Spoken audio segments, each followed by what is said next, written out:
Well, Vince, this feels like it's, leading into another conversation. So let's take it with this. Are you ready for rapid fire? Let's go. Rapid fire time. First time of the week for me. It's just weird saying that on a Tuesday. That's very true. That is very true. That's why it's Monday, day 2, I guess, just like Stymie said earlier. Fill in the blank. You feel blank about Notre Dame's college football playoff chances right now. I feel positive about it. I'm not exactly going to go out and bet the mortgage payment or anything like that, because who knows what's going to happen over the next, 4, 5, 6, 7 games. But I feel good about it. I mean, look, they didn't even play this last Saturday, and all of a sudden they're in the college football playoff. You know what I mean? So, and there's a bunch of big games this weekend too, which will have implications against Notre Dame as long as they continue to win. So, we said this even back when they lost to Northern Illinois. If they win the rest of their games, now, obviously the margin is razor thin now, but if they win the rest of their games, they're going to get in. And that's exactly what's happening. Now, I would not have predicted Notre Dame to be the number 11 team in the country on October 8th after losing to Northern Illinois last month. I would not have done that. But because of the parity around them and the losses that happened, last Saturday, I feel positive about it. And again, it's just it's what we told you guys was going to happen. If Notre Dame continues to win, they're going to keep climbing up and they're going to end up where they want to be. It's just they cannot lose. The like I said, the margin for error is razor thin. So I feel good about it, but I want to stay, like, as Jeff would say, cautiously optimistic. I like that. I mean, optimistic is my key word. Like, when you look right now, they're already the number of unbeaten teams is dwindling pretty fast. And typically by early October, you have a few more. I think conference expansion has played a big part in that, but you got Texas, Ohio State, Oregon, Penn State, all sitting up there unbeaten right now. Either Ohio State or Oregon is going to lose a game this weekend because they're obviously playing against each other. Miami's sitting there at number 6. What happens there? Iowa State is unbeaten, tied with Notre Dame at number 11 right now. BYU is unbeaten at 5-0. And then you got crazy Indiana at 6-0 as well. Yeah. So my point is, Notre Dame just needs to keep winning, and I think they'll be in pretty good shape. Now, are they going to keep winning? That's the key question, because they have shown that they can trip themselves up, and they obviously can't do that again, just like we've talked about. And I agree with what Jeff Brown is saying. He says, unless we have more Saturdays like this last one, they're not getting in at 10-2. And I completely agree with that. I don't see a 10-2 Notre Dame getting in, because there's just not a good enough win the rest of the way.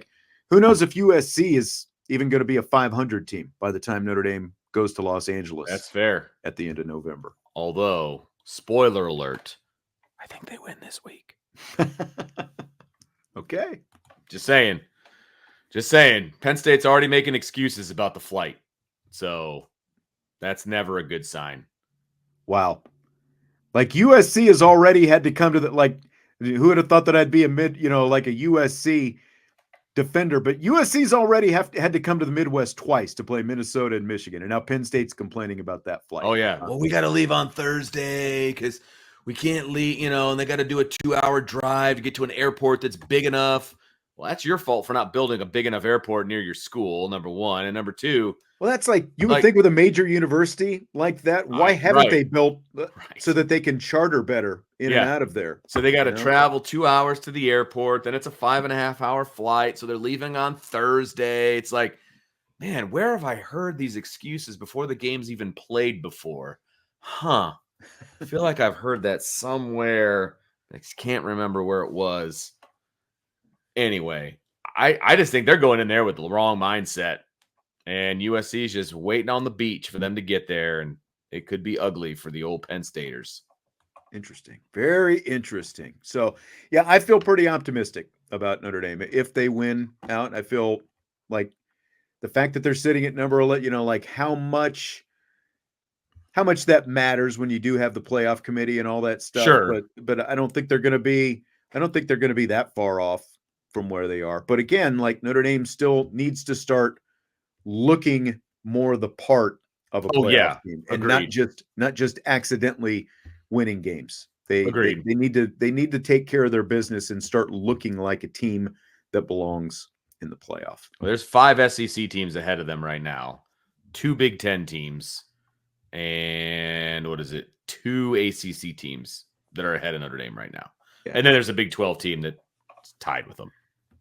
So they're going to have to leapfrog some of those teams to be where they want to be. But again, those teams are going to be playing each other for the most part. Even though, like, I don't think Clemson and Miami play each other this year, if I'm not mistaken. Let me double check the schedule. No, they don't. Like, Clemson and Miami would not play until potentially the ACC championship game, assuming they both take care of business and get there. You guys are right. I forgot Oregon's part of the Big Ten. My bad, fellas. You got me. You're right. 3 Big Ten. I mean, it's easy to forget. It's the first time we've gone through this. I still can't get on that one. That's my bad, guys. My bad. Oregon, Big Ten. Yeah. This is a good point from Jeremy, because I've heard, like, people already talking about all this like regardless of sport, Notre Dame has been doing this for a long time, whether it's like Big East schedules or ACC schedules or wherever, or, like the season a few years back when Notre Dame went to New York City to play against Syracuse out there at Yankee Stadium. Then they went to San Diego to play Navy. Then they came back. They had a home game, I think. And then they were in Chicago to play Northwestern. And then they were back out to the West Coast to play USC. I mean, they were bebopping and scatting all over the country. It happens all the time. There's a lot of miles. It just cracks me up, Sean, that they're complaining about travel, but they weren't complaining when they were cashing the check. No, being in these conferences. And that's the thing. And that's why I have no sympathy from any of them, because you're starting to hear a lot of that going on, like, oh, the travel and, all these like time zones and all this different stuff. Well, this is the bed you made. You're cashing the check, right? Yeah. Like that's the reason you did this. Now you got to live with it. That's exactly right. That's exactly right. So speaking of the playoff, someone in the Champions Lounge the other day had an interesting post, I think, about, back to the possibility that Notre Dame would host a college football playoff game. And what he said was he read that the hosts of the first round of the playoffs are not in control of the stadium. The college football playoff is in control. They allocate the tickets and make most of the money. He says, as an example, if Notre Dame hosts, students will not sit in the student section. Notre Dame will not get the majority of the tickets. Notre Dame's allotment would be somewhere around 15,000, just like the opposing team, and the remainder of the tickets are allocated to conferences. Some will be sold in either a lottery, open market, first come, first serve. He says, yes, the game will be played on a team's home field, but it will not be like a home game. Like, do you see this detrimental in any way? Like, should this matter at all if you actually get to host a team in the first round of the college football playoff? Does this move the needle in a negative fashion for you, Vince? So I am going to lean on my experience as a high school coach here. When you host a game in high school in the playoff, it is supposed to be as neutral of an environment as you can possibly make it. So, like, for example, I had to supervise the soccer sectional last night. They had to cut down all of the senior banners. They had to cut down all the sponsor banners. You couldn't play music. Right. There's no noisemakers. There's no signs. It's as neutral as you can possibly make it. Guess what? There's still a home field advantage. So, yes, they will eliminate a lot of those things, and I get that. But they're still coming up to whoever it is, if Notre Dame is hosting, right? It's most likely going to be a team from the South coming up to Notre Dame in December. College football playoff has no control over the weather. They have no control over that kind of stuff. And I still feel like the majority of the fans will still be Notre Dame fans. So, yes, it will have a different, if all of that is correct, if everything season ticket holders are still going to have a priority to get, even though they won't be necessarily part of that allotment, there will be opportunities for season ticket holders, to purchase tickets, and all those different kind of things. Yeah. So, I mean, go ahead. I was just going to say, yes, they will strip some of that out of the way, and I get all of that, but you're still playing in your own stadium. You're still in your own You still locker get to room, be at home. still in your own bed. That stuff is You real. don't have to travel, which Right. everyone's complaining. Right. We just got done Right. talking about it. Right. Everyone's complaining about travel. You don't have to Yes. travel. You sleep in your own bed, or at least in the hotel that you're used to sleeping at the night before, and all that different stuff. 100%. And USMA says the finals are on 12/19. Aren't the games on the 20th and the 21st? Yeah, I believe they are. Guaranteed Notre Dame keeps the dorms open for a couple of days. They are. I was waiting for you to kind of get through your Sorry, part, go ahead. and they are. They're going to keep the dorms open, Yeah, like so that students can stay. right. Obviously, if it gets to that, like they would keep the dorms open so that the students can be here, and there will still be a student section. It might not look exactly like it looks like, I said this, in the thread, look at the Final Four as an example. That's an NCAA run event. It's at a neutral site, right? But they still have a dedicated student section for the students of the teams, to sit together. There's still going to be a student section. There's still going to be a band. And I talked about this in that thread. This is really, it's just a larger scale because it's a football stadium instead of basketball, but it's really no different than when, like, Notre Dame women's basketball hosts first and second round NCAA tournament games. The NCAA comes in for those events. Like it's in Notre Dame's home arena or wherever the arena happens, but it's in Notre Dame's home arena. Right. But it's NCAA people who are running everything for those. Like there's certain, NCAA guidelines that have to be followed and all this different stuff. They make the,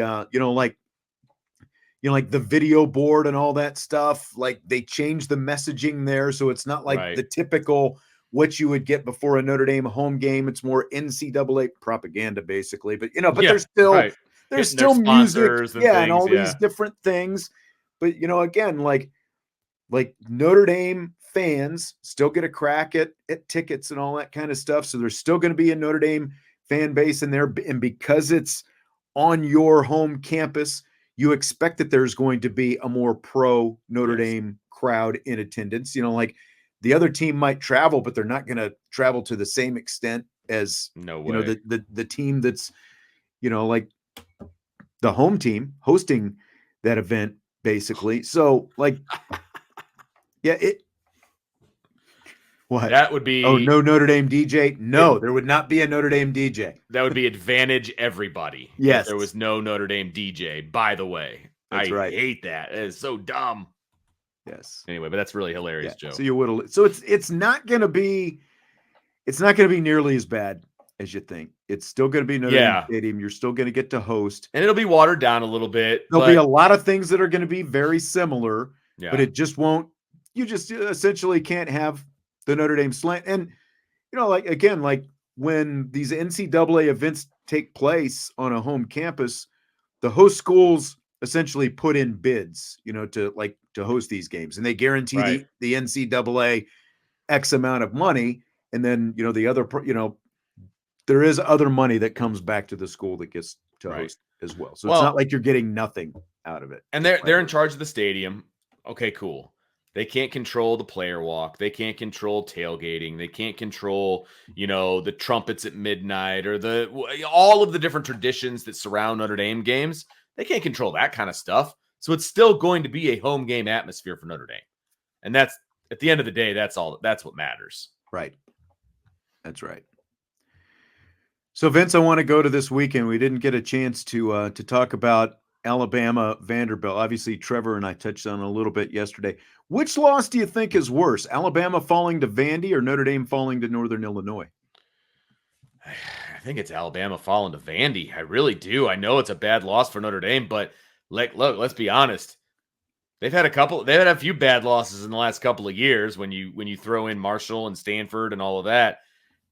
Alabama's the number one team in the country, if I'm not mistaken. And they got kind of manhandled by Vanderbilt, who's supposed to be, as Nick Saban said, the easiest place in the world in the SEC to play as an away team, right? So I think that loss is worse. I really do, with the prestige that is Alabama and with what they're supposed to be doing to other teams. I think that loss is worse.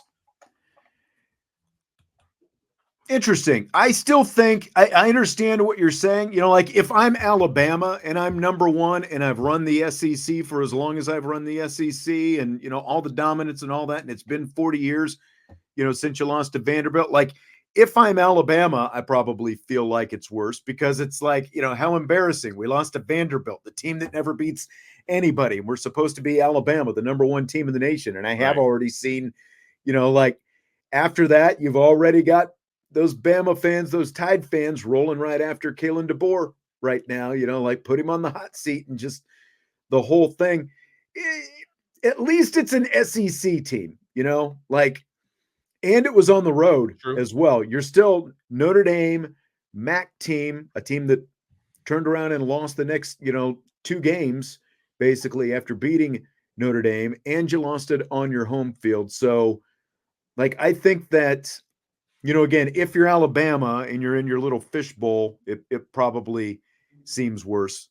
But I think that big picture, macro, like from a resume standpoint, if we're comparing resumes and those kind of things, I think that Northern Illinois stings Notre Dame more than Vandy ultimately, because I think Vandy is going to be a better team and they're in the SEC. At least they're a Power 4 program. I think that the sting of Northern Illinois stings more to me. I get it. I understand. I feel like, well, I'll let you have the last word on that one. No, that's okay. No, you're good. I was just going to kind of repeat a lot of what I already said. So okay, we're good. We're good. I mean, because I get that perspective. Like I could see it that way as well. But like Notre Dame was not the number one team in the country. It's true. Not even close, really. But your point still stands that at least it was a Power 4 team. So, and Notre Dame was a top 10 team. That is a very good point. That is a good point. But in both cases, where maybe I don't want to say it's good for Notre Dame, but like in both cases, you're coming off big wins the week before, and then they came out and were both flat the next week. Good point. Like Alabama just never expects to be flat against Vanderbilt, but Vanderbilt obviously turned the tide on them, so to speak. Well, perspective-wise, everybody thinks Alabama is light years ahead of Notre Dame anyway, right? I don't know that people would say Vanderbilt is light years ahead of a MAC school. Just throwing that out there. Wow. You're coming in hot with that one, Vince.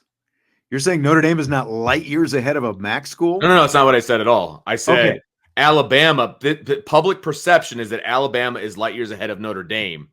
I'm not saying that Vanderbilt is light years ahead of a MAC school. Gotcha. That's what I'm saying. Gotcha. Yeah. Gotcha. Yeah, Stephen, I did see the Alabama, but number 13 was out there throwing the tantrums and all that. That was all over the news lately. Yeah. So I've got the season over-under win totals for Notre Dame's opponent from the start of the season, coming into the season. And I thought we would kind of look at them. Okay. And see like how close they're going to. Texas A&M with an over-under of 8.5. They've got a 5-1 record right now. They play Mississippi State, LSU, South Carolina, New Mexico State, Auburn, Texas. Feeling pretty good about 4 more wins. Yeah, I am feeling pretty good about it. Yeah. And I think that every Notre Dame fan is basically the biggest Texas A&M fan oh my God. in the world right now, right? I am for sure. I know. Yeah, I'm still over on that. I think I'm still over on Texas A&M. Florida State, man, I hope you didn't bet the over on 9.5 Florida State. They are 1-5. Oh. There is obviously no way. No, it's not even mathematically possible, right? Like the question with them is, are they even going to be a 500 team? I'm going to go with no on that too. I know. My goodness. Louisville 8.5. And this is one of the, this is interesting one, here actually. To me. They are 3-2 right now after losing to SMU last week. Their remaining games are against Virginia, Miami, Boston College, Clemson, Stanford, Pittsburgh, Kentucky. That's actually a pretty tough schedule that Louisville's got the rest of the way. It is. And yeah, finishing up with Kentucky's obviously no piece of cake either. Pitt's undefeated, I believe. I think they can beat Stanford. I think that's a win. I think Boston College is probably a win. I feel like Virginia's a win. That's 3. Well, Virginia's 4-1 though. I know. I still think Louisville's a better team. So that's 3. And right now they've got 3. So that's 6. There's 2. They need 2 more in there. It's going to be tough. You got Miami, Clemson, Pitt, and Kentucky. Ooh, I'm going to say under, but I think I am be too. Surprised if it was over. How about that? I'm not feeling. I'll be interested to see what Louisville does this week. Like again, like did they fall prey even though they lost to Notre Dame? Like did they kind of fall prey? With what happened to them last week against SM. When losing to SMU, they just did not look very good against SMU last week. And they've actually got Virginia, not this week. This is their bye week this week, but they've got Virginia coming up next week. So that's an interesting one. And we'll go ahead and do Virginia because they've got an over under of 4.5. They're at 4 right now. 4 wins. I mean, they're going to get it, but they don't have a, necessarily. They don't have a gimme. Yeah. I mean, Louisville, Clemson, like North Carolina, I feel pretty confident in. Sure. Pittsburgh, what exactly are they? SMU, Virginia Tech, like they could just as easily lose every one of those games, but I think they've got at least 1 win in that stretch. They got 4 ranked teams still on their schedule. Yeah. Whew. And their only losses to Maryland, interestingly enough. Yeah. Wow. How about Northern Illinois? Their win total was 6.5. They're 3-2 right now. Like it's all MAC teams basically the rest of the way. I think they'll get it, but I think every MAC game is basically a toss-up to me. It is. I haven't figured out who the dominant team in the MAC is right now because right now, well, it's still early. I think most teams have only played 1 or 2 games in the MAC right now. So it's obviously very early that they're actually going to start playing each other now. Like Eastern Michigan, I think it might be the best team in the MAC at the moment. But again, they haven't really played each other. Yeah. So, because Eastern Michigan, I think, is 4-1 overall right now, and their 1 loss is to Washington, which was out at Washington. So, yeah, I mean, I think they got a chance at 6. I think they'll get 7. I think they'll get there. I think they will, but I think they're probably just going to get there, basically. Meanwhile, Dumpster Fire in West Lafayette, they're 1-4. Their over-under was 4.5 coming into the season. And listen to this that they've got to play. Illinois, Oregon, Northwestern, Ohio State, Penn State, Michigan State, Indiana. They might end up going 1-11 this year, Vince. Yeah, they're not going to hit it. Purdue's not going to hit it. No, there's no way. Pretty good confidence in that. No, 4. They need 4 actually to go over. There's no way they're getting to 5 wins. No, not with that schedule. Not a chance. Miami, Ohio. Like, even though they've got 3 losses to Power 4 teams, their over-under was 7.5. They're 1-4 right now. Their only win is against UMass. Right. They lost to Toledo as well. I don't think they're getting there. This week is a big game. It's them, and they have to go to Eastern Michigan. This is a huge game for them. If they don't win this one, they're clearly not going to get it. It just dawned on me. They've literally got to win out to go over. So there's no way that's happening. Yeah. Sorry, Chuck. I mean, it sucks because they got kind of pilfered in, with graduation and the transfer portal because they were so good last year. Yep. Stanford, their number was 3.5. They're 2-3. They've got Notre Dame, obviously, this week, SMU, Wake Forest, NC State, Louisville, Cal, and San Jose State. I think they get 2 wins. I think they get it. Yeah. I think they get it. And that might be it. I think they just get 4. Yeah. Basically. Georgia, Texas, 4.5. Really? All they need is 1 more win. They've got Carolina, Notre Dame, Virginia Tech, Miami, NC State, Georgia. They'll get it. Yeah. Again, all they need is 1 more win. North Carolina seems like a pretty safe bet for all these ACC teams to be 1 more win. So sad. But true. Yep. And then, of course, the 2 service academies, 5.5 for Army and Navy. They're both sitting at 5. I mean, they're going to go over.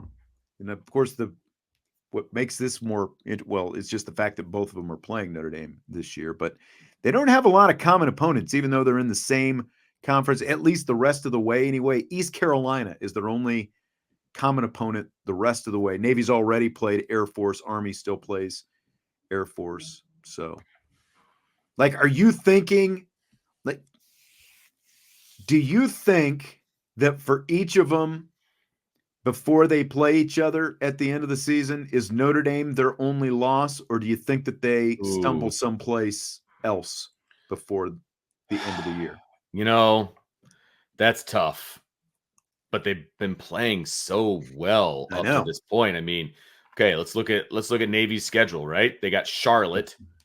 I think that's a win. They got Notre Dame. I think that's a loss. They've got Rice, who's 1-4 right now. You can probably check that off as a win. USF is 2-3.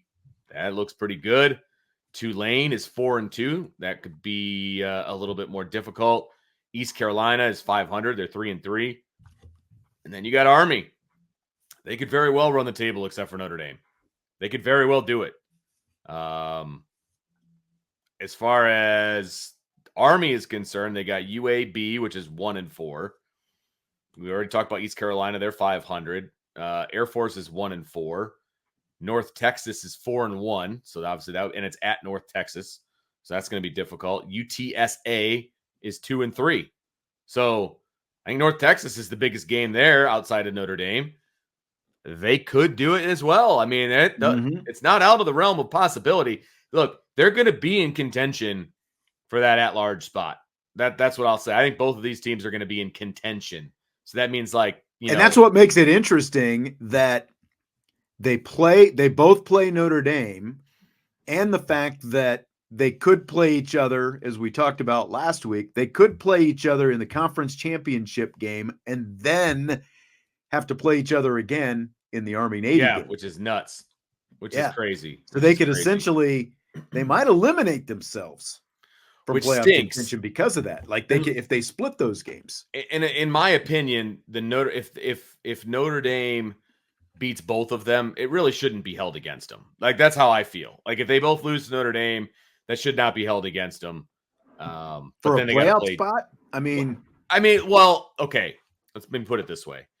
If you start comparing resumes, right, compared to the other at-large teams, or not at-large teams, but the other group of 5 teams, you got to start comparing resumes. Like, if their one loss is to Notre Dame, should that really knock them off compared to some of these other teams? That's the question.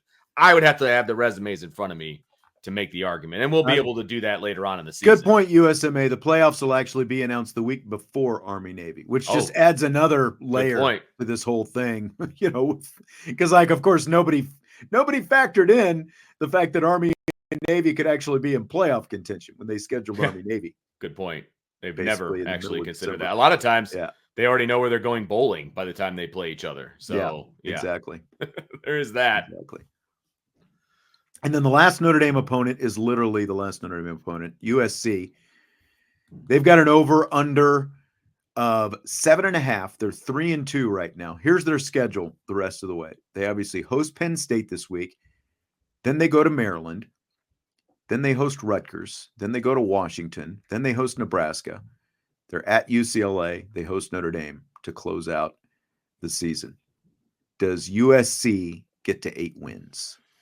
Man, I don't think they do. I think if they stumble, it's gonna be a bad stumble. You know what I mean? And I think it just kind of snowballs for them in a bad way. I just don't see 5 wins. Yeah. In those, they got to win 5 of 7 to get there. I just don't see it. Like, Rutgers is not going to be easy. Even Nebraska is not going to be easy. Penn State this weekend. So, yeah, I'm going to go under. I'm under for USC as well. Yeah, I agree. Rutgers, Nebraska, both going to be tough outs for USC. Well, some crazy Notre Dame women's basketball news, Vince. KK Bransford announced that she's going to redshirt this season as she deals with the lingering leg injury. And now this is, I don't know if you remember, she actually missed the first couple games of last season because she was kind of dealing with this thing. So she's going to be out. And it's interesting because talked with Neil Ivey last week, did the injury, like, I don't think Neil was going to make the announcement during the podcast, but I said, like, what kind of piece to the puzzle is KK Bransford? And there was kind of a little bit of a look on her face, when I said KK, and I think that this is why, because like she knew something was coming, but again, she wasn't going to say it. So KK is going to redshirt this entire season and try to get healthy, and hopefully that it plays out that way. She does get healthy. I mean, she was two-time Ms. Ohio basketball and McDonald's All-American and all that kind of stuff coming out of high school. So I hope this doesn't start a trend, because Maddie Westbeld already had surgery on her foot a couple of weeks ago, so now we've got two veterans already with injuries coming into this season. Yeah, I mean, obviously that's not great, but this is one of the deepest teams in women's college basketball, especially at the guard position, and so I feel like they'll be able to absorb but I mean, gosh, you love having her out there with her length and everything that she brings to the table.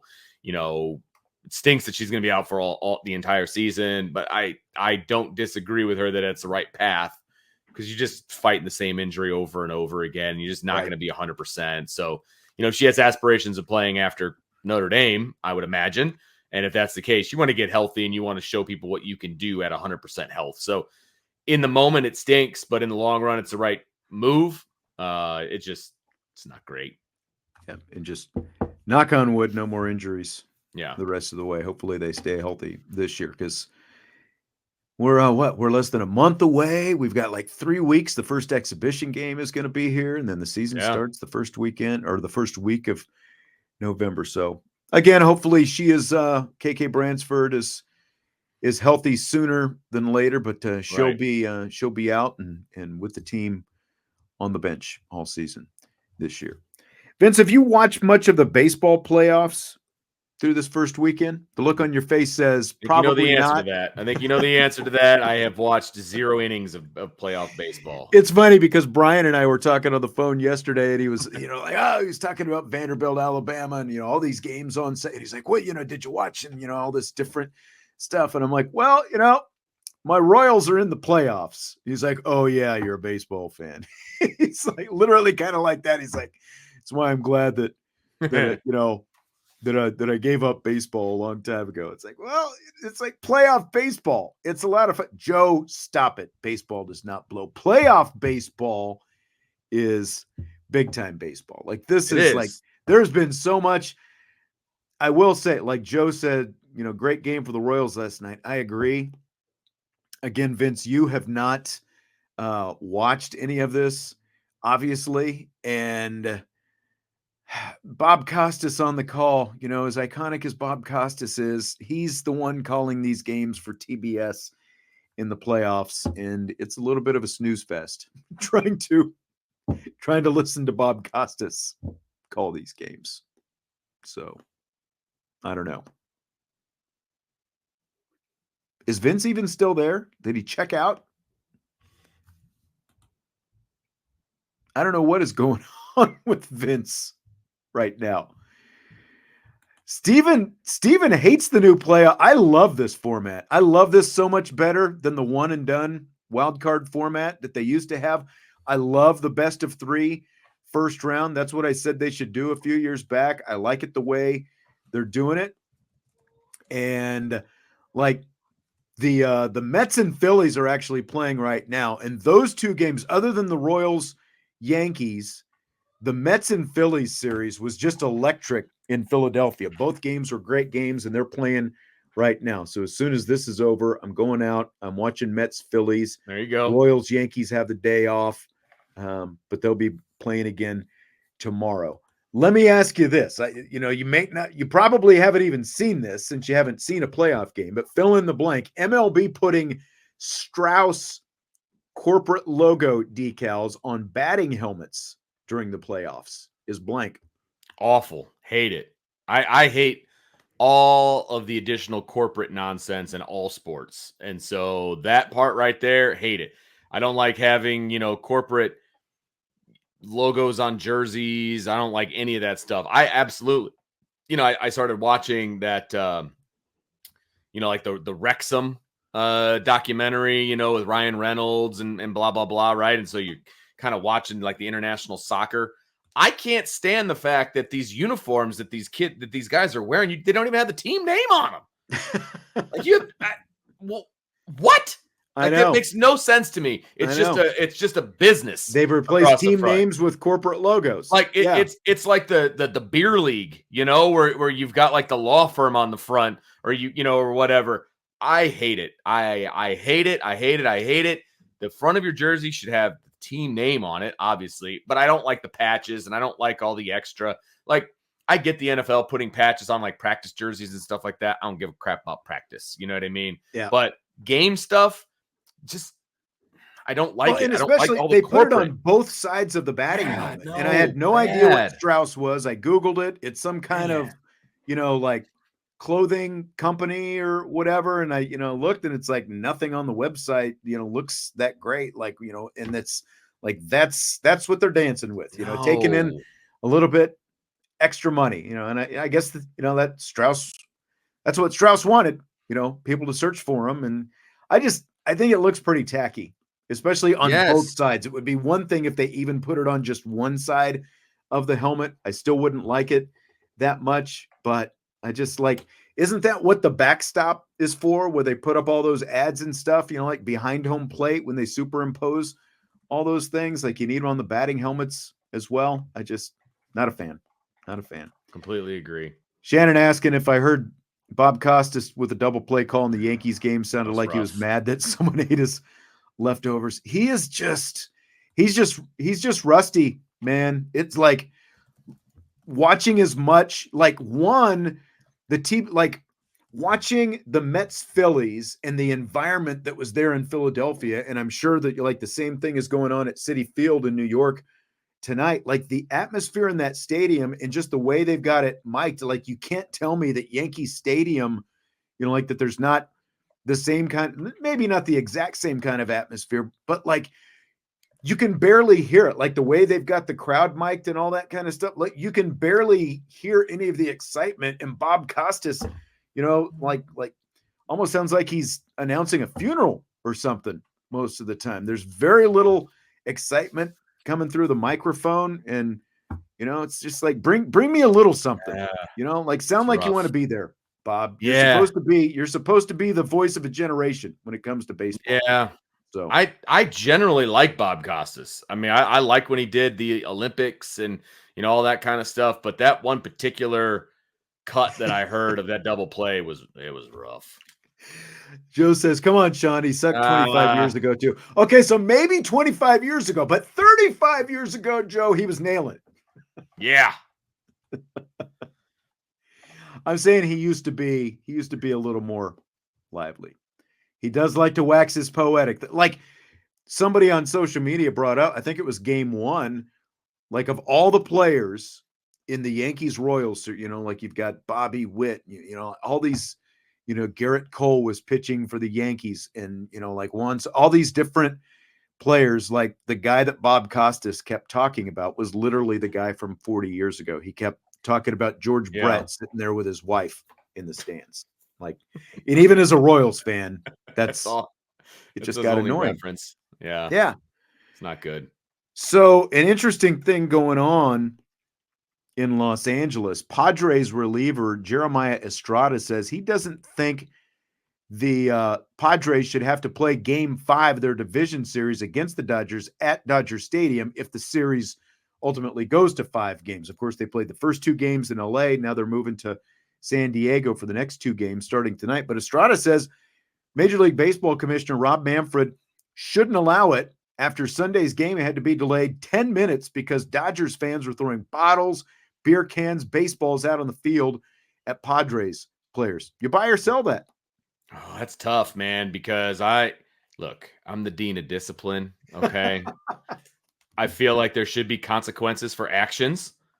And I don't know if moving an entire game, I don't know what consequence there could possibly be for that, but it's a pretty easy way to make a stand, you know, like, hey, you guys just forfeited your opportunity to host game 5. Like, I honestly don't have a problem with it. I could be on board with it, Sean. I could be on board with it. I mean, I understand where he's coming from, you know, like as as an athlete, why should you be subject to that? And I think it's, a complete disgrace that it came to that. Like, in the middle of a game, you've got stuff being thrown out there on the field. Like I remember it happened at Yankee Stadium. Like, speaking of Yankee Stadium, and in that 2004, the Red Sox comeback over the Yankees, they were, Yankees fans were throwing stuff because they were mad at, I think it was the A-Rod call where he knocked the ball out of Bronson Arroyo's hand and all that different stuff. But like where we are right now with security, I mean, there's there's footage of all that. Like, they should be able to fairly easily figure out, like, at least facial recognition, like at the very least ban those fans from ever being out there again. Or you need to put something in place so that if it happens again during this series, there are serious, ramifications for it, say up front, like, Dodgers will forfeit this game if it happens again, like, put it out there up front, so I don't think you can take the game away from them, but the Dodgers and Major League Baseball need to do something to put their foot down and try to prevent it from happening again. Can they shut down the troublesome? That's a good question, John B. Can they shut down the troublesome sections? Yeah, just like, if it was the outfield, like, I don't know. That would be tough though, because that would be a punishment because or you could just say, look, we're not selling alcohol. We're not selling alcohol. Oh, there you go. That would cut them to the core. Or hey, let's go back to COVID. They can play in front of a empty stadium. That would be awesome. Those games were awful. Oh man, you could hear everybody talking on the field. Like, it was awful, awful, awful. So I say that in jest, obviously. And look, they're not going to move the state. They're not going to move the game. I understand where he's coming from. I just think it would be funny if they did do that. I think that would be fantastic. Vince, what is your relationship to the movie The Blair Witch Project? My relationship is, I remember when it came out. I believe I was in high school. You're going to have to remind me of what year it was. I think it was 99. I think it was 99 so it came out. That was my senior year in high school. And I remember thinking, this is the dumbest thing I've ever seen in my life. Did you go see it? No. I think I saw it after the fact. Like, this is dumb. Like, I remember what the cameras going all over it was stupid. Like, I hated it. It was dumb. I did not like it at all. Interesting. I wasn't sure because teenage Vince, I was trying to picture would Vince have gone, and this was, there was obviously internet, but it was obviously pre-social media, it's pre-internet in my house. Pre-internet prominence. Yeah. I did not have it until I got to college. So right. Did you know people who saw it though and thought that it was real? That was actually found footage and that kind of thing? Yes. I was like, you guys are so stupid. I remember thinking I was still very cynical. So Vince was still Vince even in high school. Okay. 100%. Okay. 100%. Yes. Interesting. Yeah, I was listening to a podcast where they were talking about it, and I remember the radio station I worked at. I worked with a guy who was convinced that it was, that it actually happened, that they found, this video camcorder and this stuff actually happened, and those three actually died out there in the woods. And I'm like, dude, they were just on the VMAs last night. Whatever award show it was. You can't argue facts, okay? That's right. Jeez. That's right. Wow. But that movie, apparently, they made it for $500,000. And what they even spent $500,000 on, I don't even know, because it was literally a lot of it was just ad lib. They told the actors, okay, here's the outline. You're going to use this camcorder. Here's the things that we want you to do. That, they literally had them sleeping in the woods in tents and stuff like that. And they, would try to scare them by shaking their tent and doing some of these crazy things.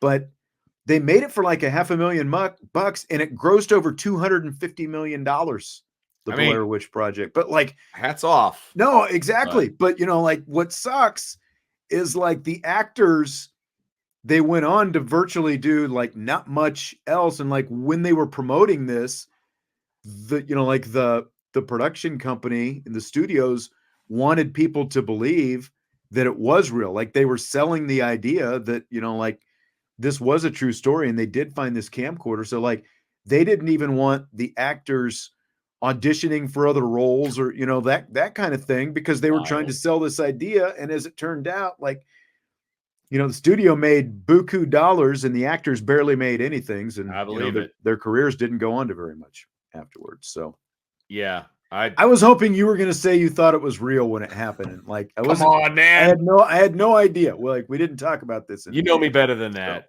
You know me better than that, Sean. First of all, and look, I'm not a big fan of like, jump out and scary movies. Like this has never really been my thing. I like suspense type movies. I like thrillers, in that genre or whatever, like a whodunit. Like I do like that kind of. Never interested me. Shannon down on the talented Mr. Ripley says the worst from your teenage years. Did you ever see that? I don't think so. I don't Matt think I Damon. ever saw that one. I'm trying to think of who else was in that. Gwyneth Paltrow. Oh. That other guy from that thing. I can't. I've seen it a couple times. I will say, I don't think it was one of the best. Beefeater, I wanted to get this in. He said he was at the bookstore the day before the Louisville game and saw Len Clark and Jared Basker got a signed copy of the book for their kids. He said after he saw Len on the show. Good guys. Yeah. Len Clark with his children's book. And he told me, Jude Law. Thank you, Father David and Jeff. Jude Law. That's the one I was seeing his face, but Jude Law was. It was actually actually as I'm looking at this, there's a lot of famous people, and Kate Blanchett, Philip Seymour Hoffman. Yeah. Wow, Kate Blanchett. I forgot about that. All right. But yeah, Len Clark said that he had a few people come up to him and say that he saw him on the show. So, very appreciative. Len was very appreciative of that. So he was glad to talk to some IB listeners out there. And I believe he's going to be out there. I think he's got like book signings before all the Notre Dame home games. So happy to see him. Get out there and give him a shout once again. Tell him you saw him. So he'll be over at Augie's. Is it Augie's Locker Room? Yeah. Yep. I know they do that. They got a lot of cool stuff there. Yep. All right. Well, Vince is a Tuesday, Thursday guy this week. So he'll be back. You'll be back on Thursday. Tomorrow, it's a split show. Trevor's going to be here for at least part of the show for the mailbag. And then Jesse will be checking in after his I know, I saw that. Sabbatical. He's been away for a couple of weeks as he began his new job. So Jesse's going to be in for rapid fire on tomorrow's show. Nice. Yes. Nice. Looking forward to that. All right. We'll hit that like button before you leave, and we will talk to you tomorrow. Good stuff tonight. We'll talk to you later on IB Nation Sports Talk.